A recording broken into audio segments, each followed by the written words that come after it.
Etoilebat.fr, bonjour. Dans cette vidéo, nous allons voir comment changer un surgrip sur une raquette de badminton. Tout d'abord, si vous ne savez pas s'il vous faut un grip ou un surgrip, je vous conseille d'aller voir notre vidéo sur les différences entre les grips et les surgrips. Comme il n'est pas collant, un surgrip peut se poser sur le manche nu de la raquette. Attention, c'est très fin et pas le plus agréable. Il peut également se poser sur un autre surgrip ou sur un grip comme ici.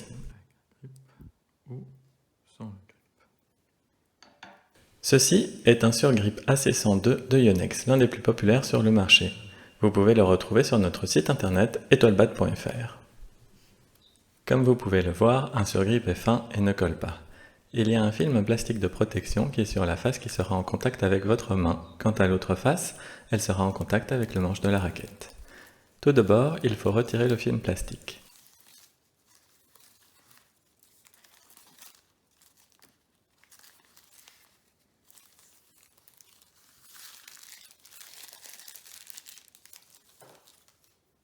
Le surgrip est fourni avec un adhésif qui vous permettra à la fin de le fixer à la raquette afin qu'il ne se déroule pas. Ceci dit, si vous terminez la pose avec le petit bout biseauté qui colle, comme décrit dans cette vidéo, vous n'en aurez même pas besoin.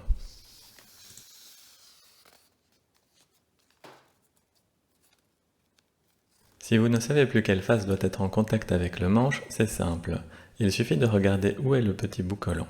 Il est là, donc c'est cette face qui doit être enroulée sur le manche. On commence alors de l'autre côté du surgrip, là où le bout est plus large. On commence à enrouler par le bas de la raquette et on applique le surgrip sur un des côtés larges du manche. Attention, pas sur l'arête. Il faut bien maintenir la pression avec le pouce car je le répète, un surgrip ne colle pas.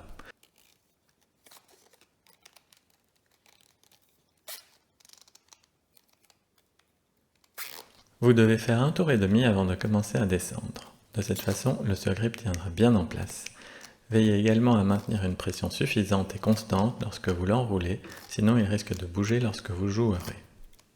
N'hésitez pas à revenir en arrière pour rectifier un passage que vous auriez mal fait.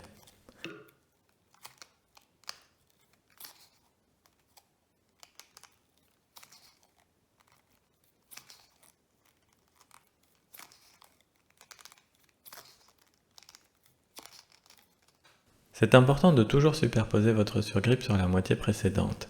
De cette façon, vous aurez l'équivalent de 2 couches et ainsi votre surgrip tiendra mieux en place et durera plus longtemps.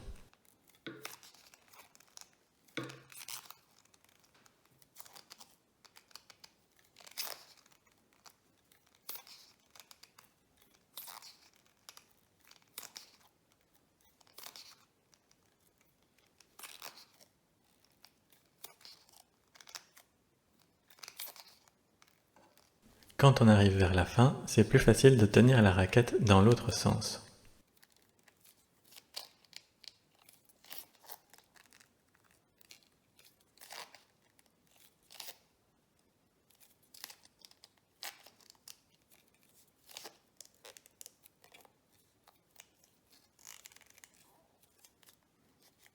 On termine d'enrouler sur le cap de la raquette et on finit la pose sur le début de la tige. Ainsi, pour les coups nécessitant une prise main haute, on garde une certaine homogénéité.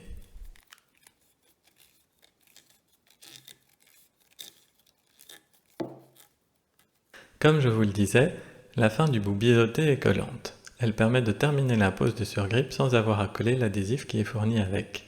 Cependant, si vous avez peur que cela se décolle, vous pouvez bien entendu le poser. Il est temps maintenant d'admirer votre raquette. Si vous avez bien fait votre travail, le manche est uniforme et régulier. C'est important pour avoir une bonne prise en main. Si cette vidéo vous a été utile, merci de nous soutenir en vous abonnant à la chaîne et en mettant un pouce vers le haut à la vidéo. Pour d'autres conseils ou pour l'achat de votre matériel, n'hésitez pas à faire un tour sur notre site internet etoilebat.fr. À très bientôt!